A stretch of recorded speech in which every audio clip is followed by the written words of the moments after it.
I went to see The Brutalist because people were calling it the next great American epic. And I have to say, I don't think it is. Okay, let me explain. Basically, my criteria for an epic is it has to be firing on all cylinders, okay? I mean, I don't want a weak point, okay? Put on Lawrence of Arabia, put on Dr. Zhivago, let's go. Yes, The Brutalist does have a couple things that people usually attribute to an epic, like being 3.5 hours long and also taking place over like 10 years. It didn't meet my basic criteria, which was fire on all cylinders.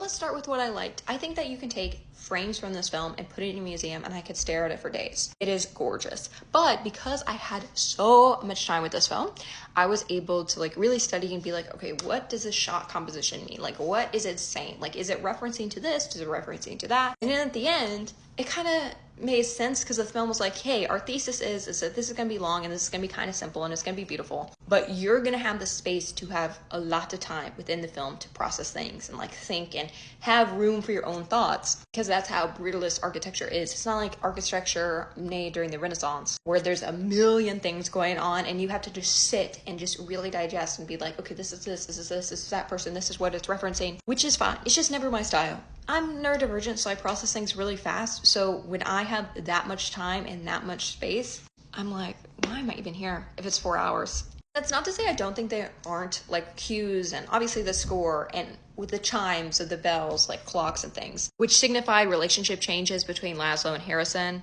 And I also understand it's a metaphor for being an artist and how you kind of lose yourself and the person that is financing you has so much control and can really like screw you over. At the end of the day, your work speaks for itself. But at the end of the day, yes, I understood it.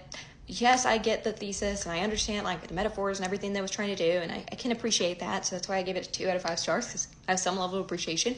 But when we talk about like within the space of an epic, I feel like you're setting yourself up, because an epic, there's only so few of those, and it's really hard, and this movie will just fall into oblivion. I'm sorry. There's just nothing here that is a league above everything else, and that's just what an epic means to me. I'm sorry. I am kind of a snob. All of these Oscar films are just so mediocre. Like, there's so many good films that were released in 2022 that were nominated for Oscars, like Banshees of Inisherin and Tar.